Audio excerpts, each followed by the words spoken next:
Good afternoon, everybody. Thank you for being here. My name is Bill Kelly. I'm a member of the faculty here at the law school and am a member of the executive advisory board of the DeNicholas Center for Ethics and Culture. And on behalf of Dean Marcus Cole and the director of the center, Professor Carter Sneed, we are very, very excited and privileged to welcome you today to today's event. It's not often that we have the privilege of the presence of the Attorney General of the United States, and we look very much forward to his remarks today. A couple of notes about the format of today's event. There will be a pause about halfway through as we transition from the Attorney General's prepared remarks to a conversation between him and my friend and colleague, Notre Dame law professor Roger Alford.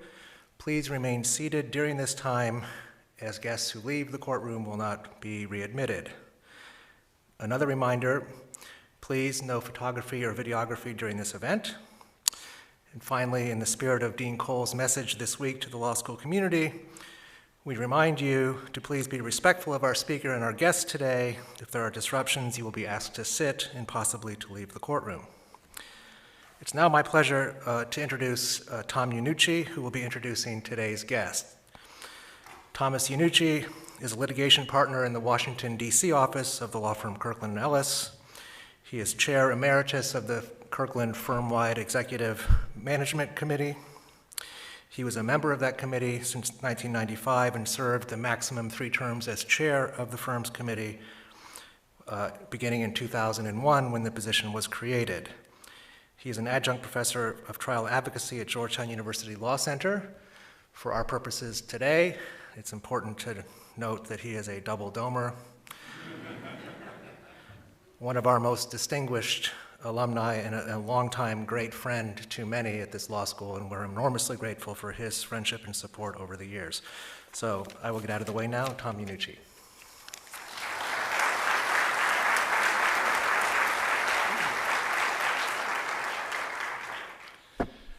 Thank you, Bill. It's great to be back. As he mentioned, I spent 7 years here in South Bend, and I see the weather hasn't changed at all. It's just like I remember it, gray, wet, and usually cold. But anyway, it's great to be back, and it's also given me a chance to spend a little bit of time with Bill.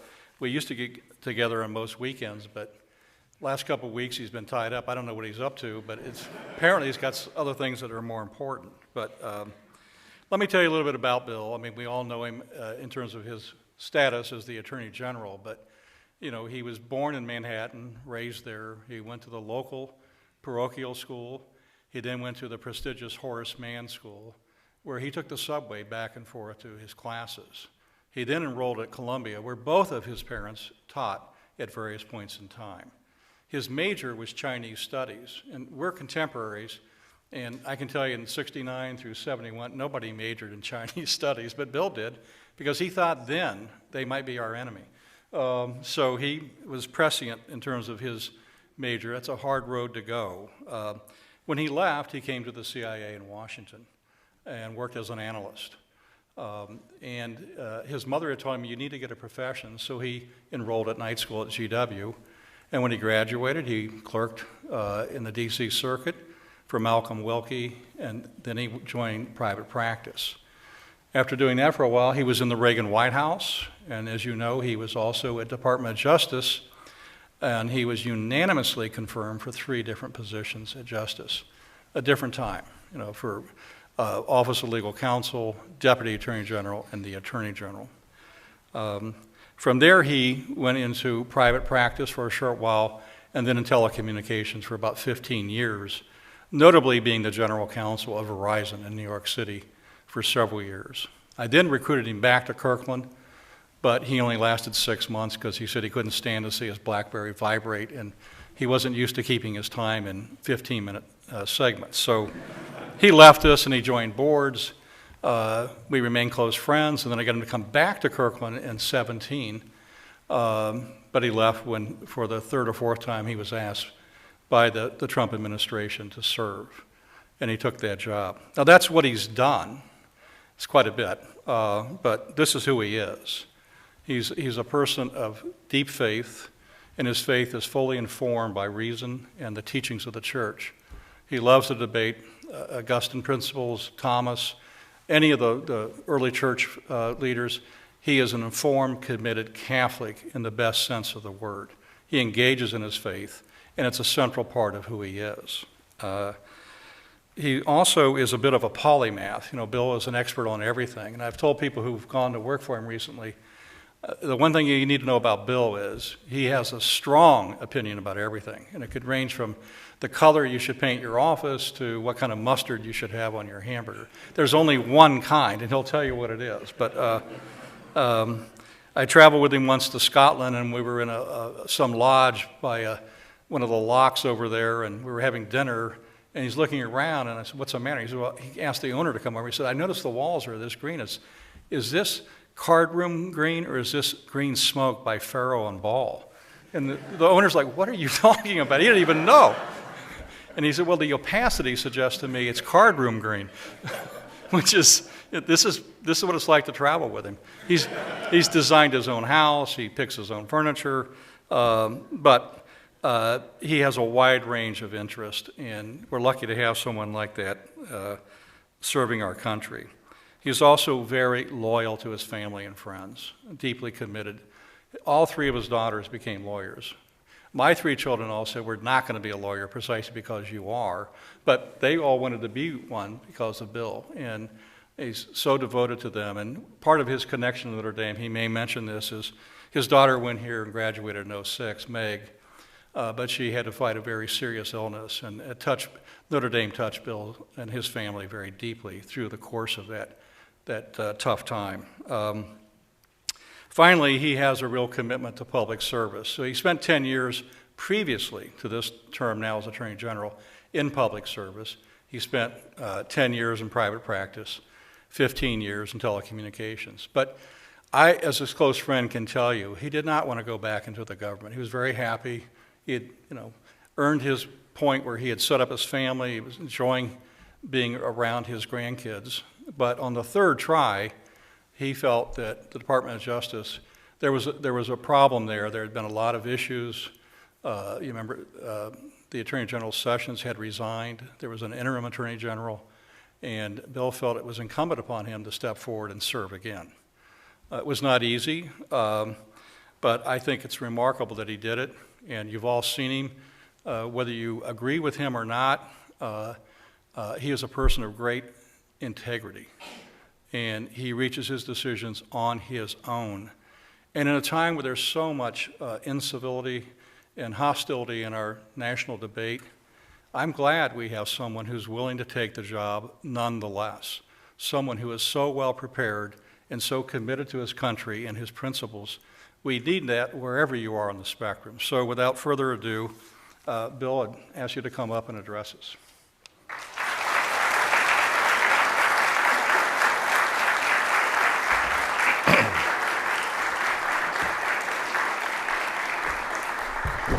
Thank you very much. Thanks, Tom, for your kind introduction. Bill and Roger, it's good to be with you also. Your Honors, Your Excellency, friends from the Notre Dame community, I do feel a special connection with Notre Dame. I did have one of my uncles went to Notre Dame, and my youngest daughter, Margaret, went to Notre Dame. Two of my nephews went to Notre Dame. In fact, their father, my brother Stephen Barr, is here and is at Notre Dame, I think, for a semester, right, Steve? He's the smart one in the family. He's a theoretical particle physicist, and he writes a lot about the relationship between science and physics. So I'm glad to get to see him. I don't get to see him that often. I'd like to thank Notre Dame Law School and the DeNicola Center for Ethics and Culture for graciously extending this invitation to speak to you. And I'm looking forward after this speech to answering questions. I'd like to thank Tony DeNicola, whose generous support has shaped and continues to shape countless minds through examination of the Catholic moral and intellectual tradition. When my daughter Meg, after she graduated and ultimately went to law school, she became very ill for a period of time. And I knew there were great kids at Notre Dame, people of great character. And for a long period of time, there was always one of her classmates visiting us. They worked it out, so there was always someone coming to visit us while she was being treated in the hospital and so forth. And we got very close to all her friends, and we loved them to death. And Notre Dame will always have a special place in my heart because of that. And I have 5 grandchildren now with another on the way, and I'd be very proud if they all end up at Notre Dame. Meg, incidentally, recovered and got married recently. She got married on December 8th, the Feast of the Immaculate Conception. And the day before, I got a call from the president who was walking out to the helicopters, and he said, "Bill, I know we talked about putting the announcement off until after your daughter's wedding, but I'd sort of like to do it today if it's okay with you, but it's totally up to you." And I said, "Well, Mr. President, we talked about it, and whatever suits you, we'll adjust to. That'll be fine." And I said, "Okay, well, I'll do it now while I'm walking out to the helicopters." So I turned on I was, lounging around in my study at home, and I turned on the television, and it was sort of the first of a number of outer body experiences I've had since then. Because he walks over and he goes, "I'm selecting Bill Barr to be Attorney General of the United States." And that was the day before, that was Pearl Harbor Day, December 7th, and the next day was my daughter's wedding, and she said to me, "Pop, you're the only guy I know who would upstage his daughter at her wedding." But when I gave the toast, I said, "Meg, it's okay, because just as the Barr name is going to be dragged through the mud, you're changing your name to McGaughey."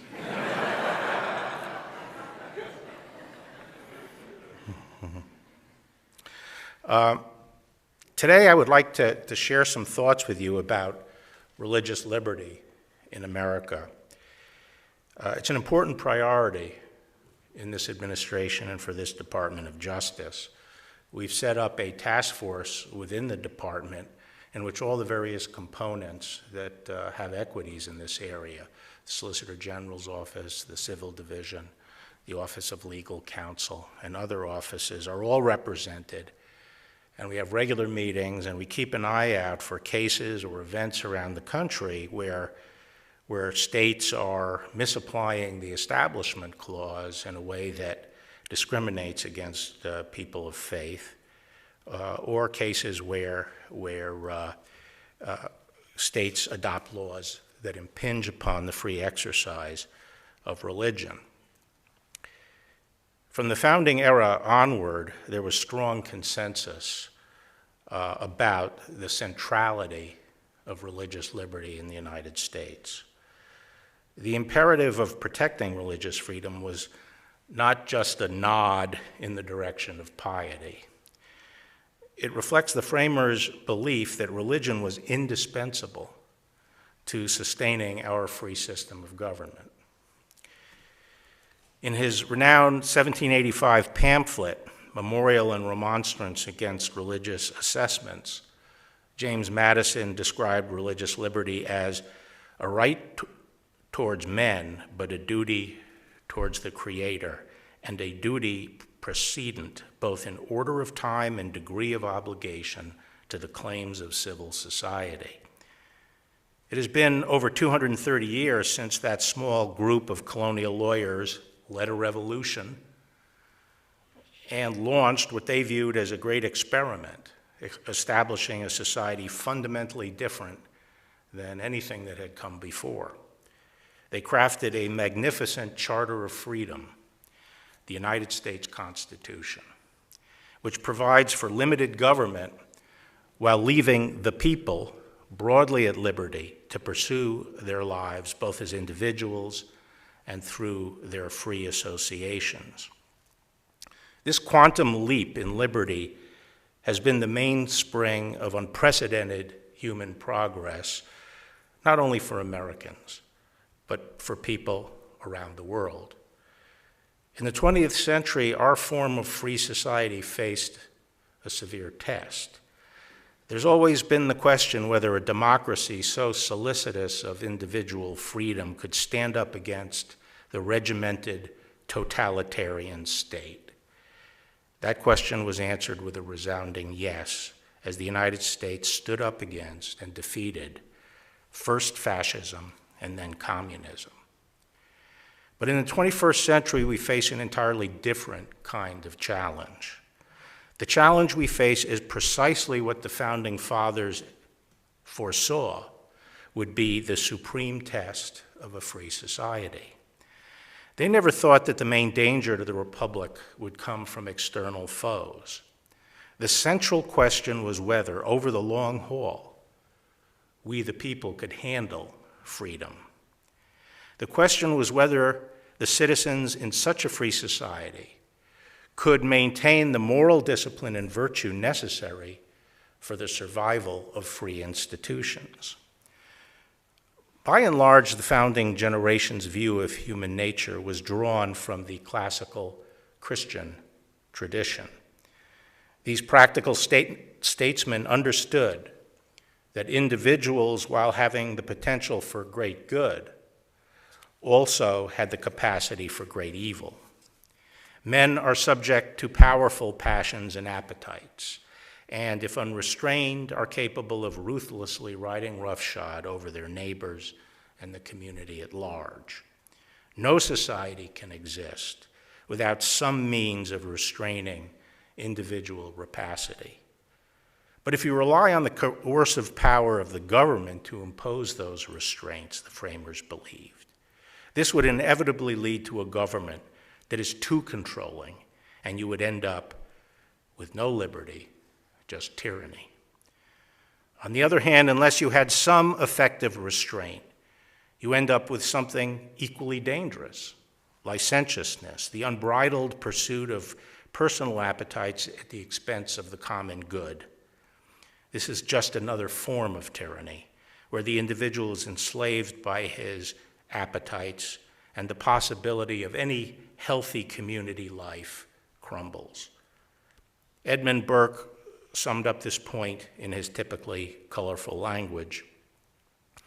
Men are qualified for civil liberty in exact proportion to their disposition to put chains upon their own appetites.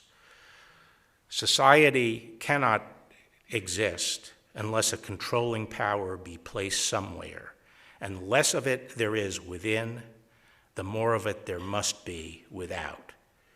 It is ordained in the eternal constitution of things that men of intemperate minds cannot be free. Their passions forge their fetters. So the founders decided to take a gamble, and they called it a great experiment.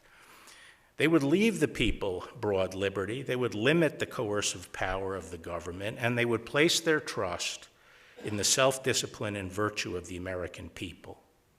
In the words of Madison, we have staked our future on the ability of each of us to govern ourselves. And this is really what they meant by self-government. It did not mean primarily the mechanics by which we select a representative legislature. It referred to the capacity of each individual to restrain and govern themselves. But what was the source of this internal controlling power? In a free republic, those restraints could not be handed down from above by philosopher kings. Instead, social order must flow up from the people themselves, freely obeying the dictates of inwardly possessed and commonly shared moral values. And to control willful human beings with an infinite capacity to rationalize, those moral values must rest on authority independent of men's wills. They must flow from the transcendent supreme being.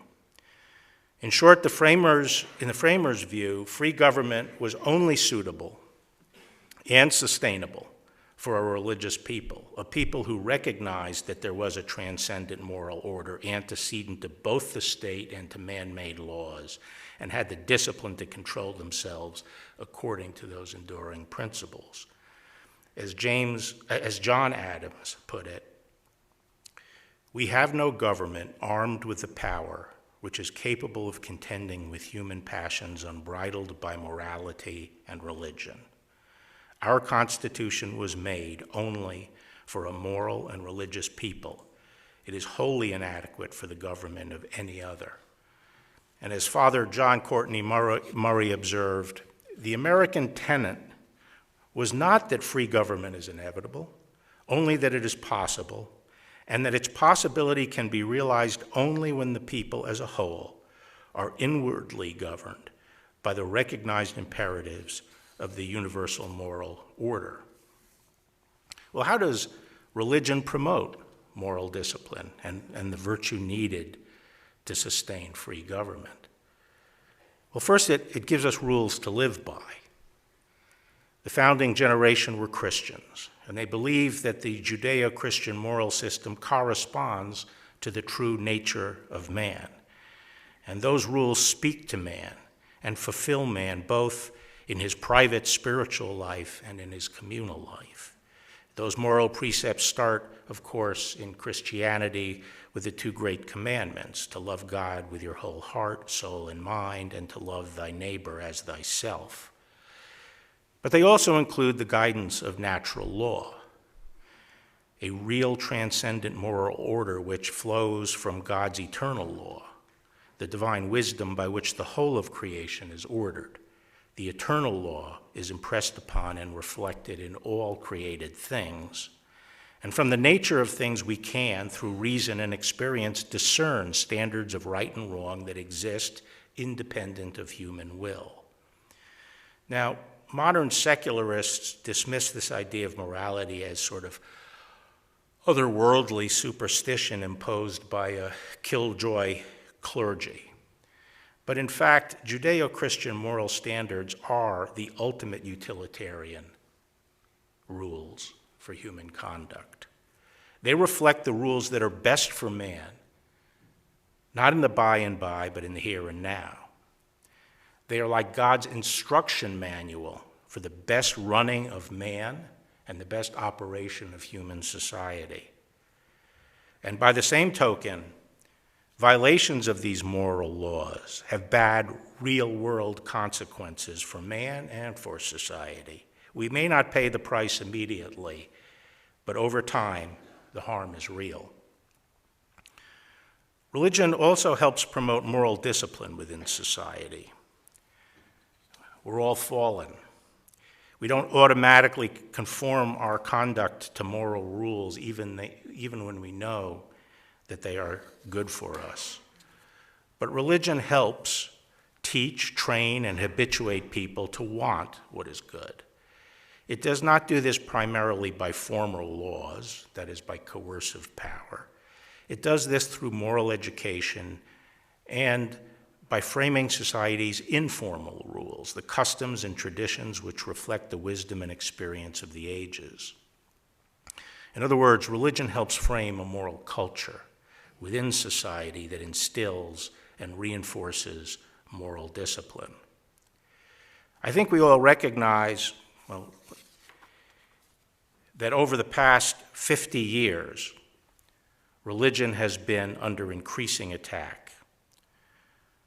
On the one hand, we have seen the steady erosion of our traditional Judeo-Christian moral system and a comprehensive effort to drive it from the public square.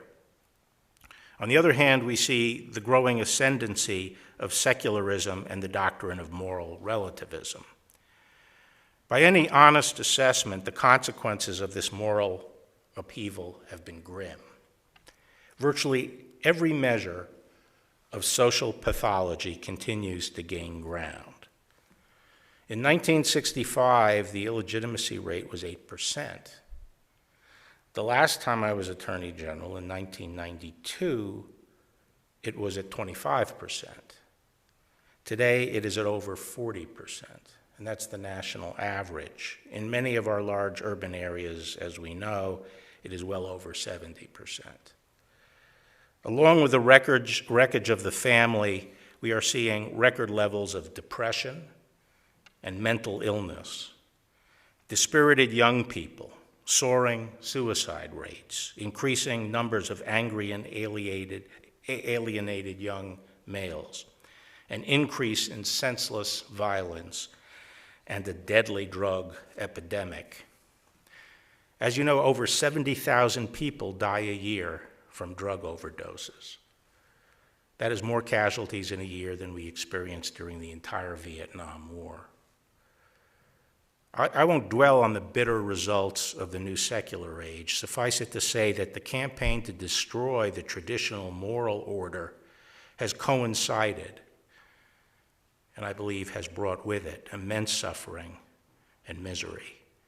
And yet the forces of secularism, ignoring these tragic results, press on with even greater militancy. Among the militant secularists are many so-called progressives. But where is the progress? We are told we are living in a post-Christian era, but what has replaced the Judeo-Christian moral system? What is it that can fill the spiritual void in the hearts of the individual person? And what is the system of values that can sustain human social life? The fact is that no secular creed has emerged capable of performing the role of religion. Scholarship suggests that religion has been integral to the development and thriving of Homo sapiens since we emerged roughly 50,000 years ago. And it is just for the past few hundred years that we've embarked on this experiment of living without religion. We hear much today about our humane values, but in the final analysis, what undergirds these values? What commands our adherence to them? What we call values today is really nothing more than mere sentimentality, still drawing on the vapor trails of Christianity. Now, there have been times and places where the traditional moral order has been shaken in the past. In the past, societies like the human body seem to have a self-healing mechanism, a self-correcting mechanism that gets things back on course if things go too far. The consequences of moral chaos become too pressing. The opinion of decent people rebels. They coalesce and rally against obvious excess.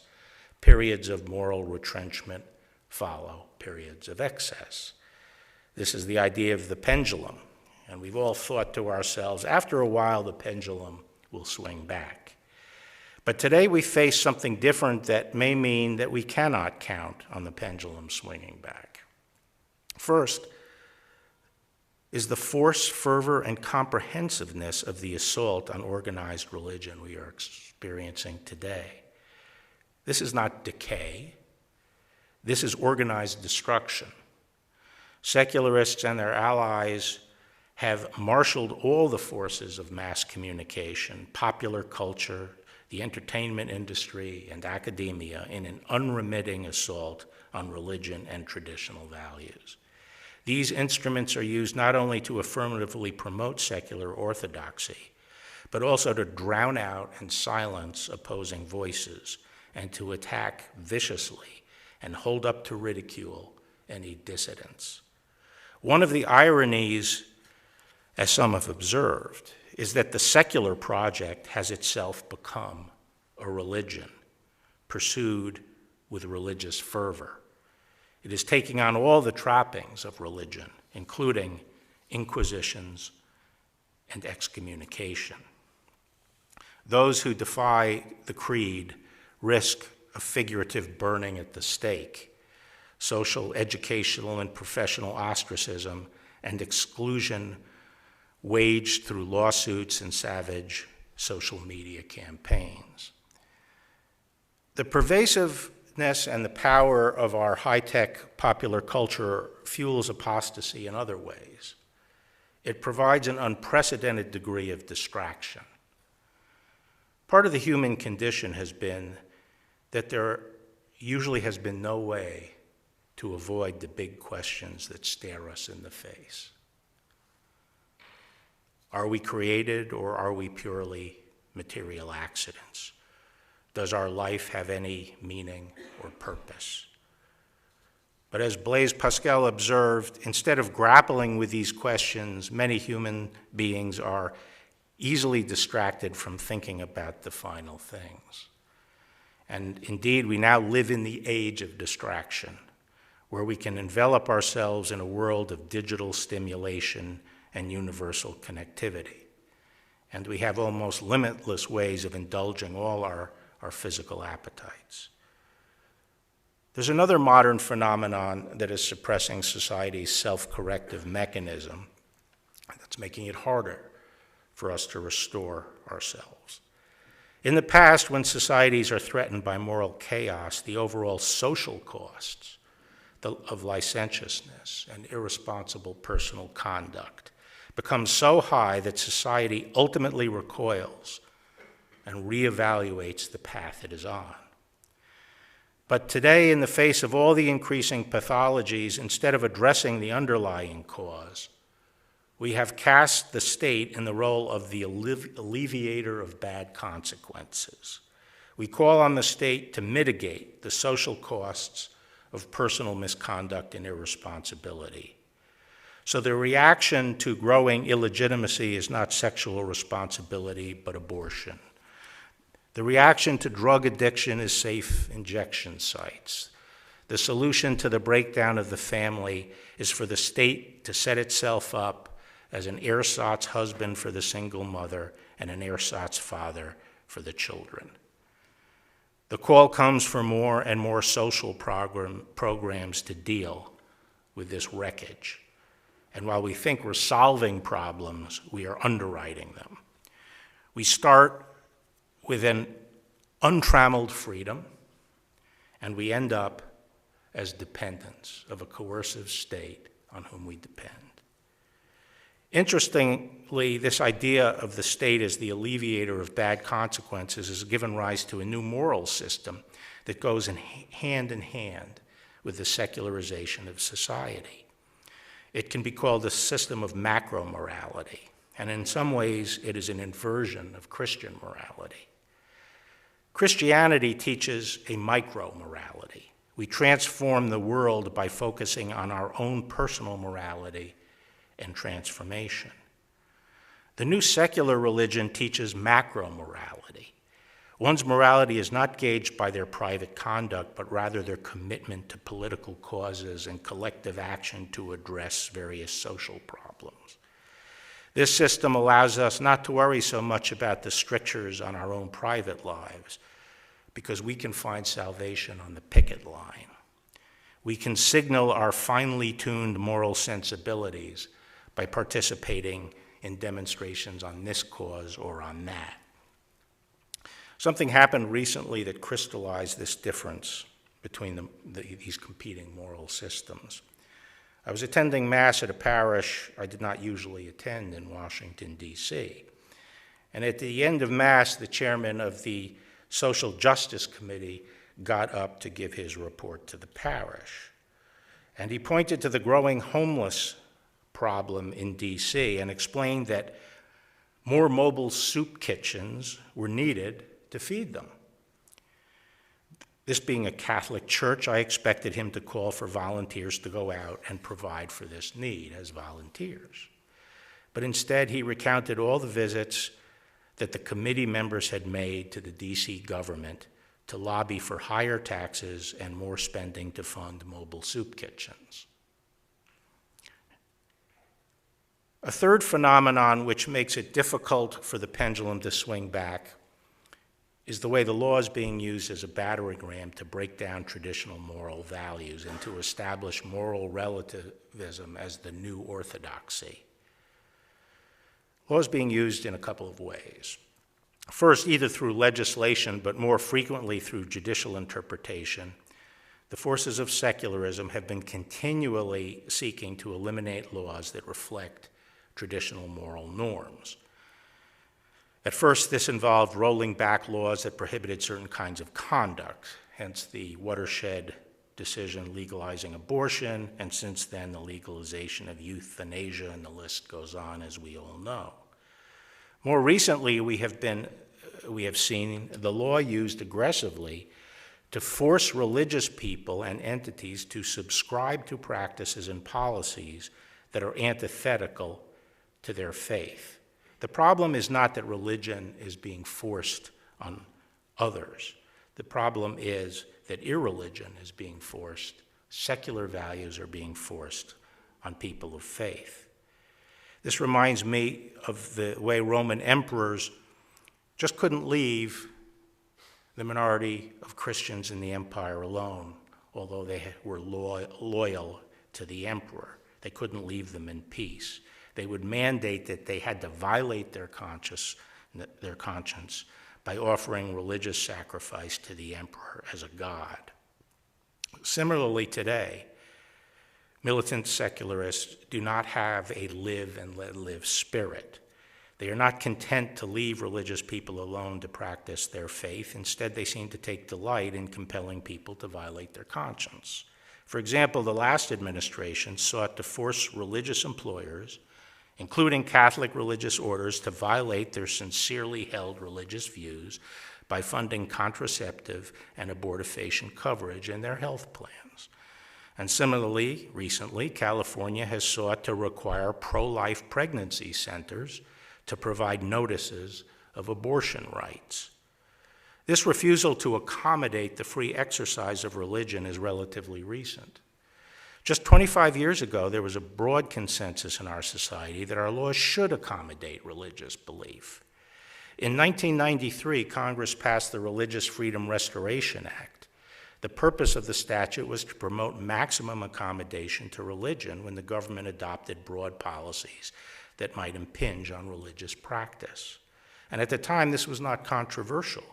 It was introduced by Chuck Schumer with 170 co-sponsors in the House, and was introduced by Ted Kennedy and Orrin Hatch with 59 co-sponsors in the Senate, and it passed the Senate by 97-3. But recently, as the process of secularization has accelerated, this statute has come under assault, and the idea of religious accommodation is falling out of favor. Because this administration firmly supports accommodation of religion, the battleground at this time has largely shifted to the states. Some state governments are now attempting to compel religious individuals and entities to subscribe to practices or to espouse viewpoints that are incompatible with their religion. Ground zero for these attacks on religion are the schools, and to me, this is the most serious challenge to religious liberty today. For anyone who has a religious faith, by far the most important part of exercising that faith is teaching that religion to your children, the passing on of the faith. There is no greater gift we can give our children and no greater expression of love. And for the government to interfere in that process is a monstrous invasion of religious liberty. Yet, this is where the battle is being joined, and I see that is being waged on three fronts. The first front relates to the content of public school curriculum. Many states are adopting curriculum that is incompatible with traditional Judeo-Christian principles, according to which parents are attempting to raise their children. And they often do this without any opt-out provision for religious families. Thus, for example, New Jersey recently passed a law requiring public schools to adopt an LGBT curriculum that many feel is inconsistent with traditional Christian teaching. Similar laws have been passed in California and Illinois. And the Orange County Board of Education in California issued an opinion that, quote, parents who disagree with the instructional material related to gender identity, gender expression, and sexual orientation may not excuse their children from this instruction. Indeed, in some cases, the schools may not even warn parents about the lessons they plan to teach on controversial subjects relating to sexual behavior and relationships. This puts parents who dissent from the secular orthodoxy to a difficult choice. Try to scrape together enough money to send their kids to private school or homeschooling, or allow their children to be inculcated with messages that they fundamentally reject. The second axis of attack in the realm of education are state policies designed to starve religious schools of generally available funds and encouraging students to choose secular options rather than religious schools. Montana, for example, created a program that provided tax credits to those who donated to a scholarship program that underprivileged students could use to attend private schools. The point of the program was to provide a greater parental and student choice in education and to provide better education to needy youth. But Montana expressly excluded religious-affiliated private schools from the program. And when that exclusion was challenged in courts by parents who wanted to use the scholarship to attend a non-denominational Christian school, the Montana Supreme Court required the state to eliminate the entire program, rather than to allow parents to use the scholarships for religious schools. It justified this action by pointing to a provision in the Montana Constitution commonly referred to as the Blaine Amendment. Blaine amendments, as many of you know, were passed at a time of rampant anti-Catholic animus in this country and typically disqualify religious institutions from receiving any direct or indirect payment from state funds. The case is now in the Supreme Court, and the Department of Justice has filed a brief explaining why Montana's Blaine Amendment violates the First Amendment. Finally, the third kind of assault on religious freedom in education have been recent efforts to use state laws to force religious schools to adhere to secular orthodoxy. For example, right here in Indiana, a teacher sued the Catholic Archbishop of Indianapolis for directing the Catholic schools within his diocese that they could not employ teachers in same-sex marriages because the example of those same-sex marriages would undermine the school's teaching on the Catholic view of marriage and the complementarity of the sexes. This lawsuit clearly infringes on the First Amendment rights of the Archdiocese by interfering both with its expressive association and with its church autonomy. And the Department of Justice filed a statement of interest in the state court making these points, and we hope that the state court will soon dismiss this case. Taken together, these cases paint a disturbing picture. We see the state requiring local public schools to insert themselves into contentious social debates without regard to the religious views of their students or parents. In effect, these states are requiring local communities to make their public schools inhospitable to families with traditional religious values. Those families are implicitly told that they should conform or leave. At the same time, pressure is placed on religious schools to abandon their religious convictions. Simply because of their religious character, they are starved of funds. Students who would otherwise choose to attend them are told that they may only receive scholarships if they turn their sights elsewhere. And simultaneously, the religious schools are threatened in tort cases and undoubtedly will be threatened with the denial of accreditation if they adhere to their religious character.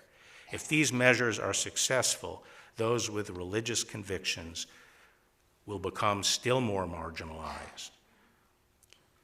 I do not mean to suggest that there is no hope for moral renewal in our country, but we cannot sit back and just hope that the pendulum is going to swing back toward sanity. As Catholics, we are committed to the Judeo-Christian values that have made this country great. And we know that the first thing we have to do to promote this renewal is to ensure that we are putting our principles into practice in our own personal lives. We understand that only by transforming ourselves will we transform the world beyond ourselves. This is tough work. It's hard to resist the constant seductions of contemporary society. And this is where we need the grace and prayer and the help of the church. Beyond this, we must place greater emphasis on the moral education of our children. Education is not vocational training. It is leading our children to the recognition that there is truth and helping them develop the facility to discern and love the truth and the discipline to live by it. We cannot have a moral renaissance unless we succeed in passing to the next generation our faith and values in full vigor. The times are hostile to this, Public agencies, including public schools, are becoming secularized and increasingly actively promoting moral relativism. If ever there was a need for a resurgence of Catholic education and more generally religiously affiliated schools, it is today. I think we should do all we can to promote and support authentic Catholic education at all levels. Finally, as lawyers, we should be particularly active in the struggle that is being waged against religion on the legal plane. We must be vigilant to resist efforts by forces of secularization to drive religious viewpoints from the public square and to impinge upon our exercise of our faith. I can assure you that as long as I am Attorney General, the Department of Justice will be at the forefront of this effort, ready to fight for the most cherished of all our American liberties, the freedom to live according to our faith. Thank you for the opportunity to talk with you today, and God bless you and Notre Dame. Thank you.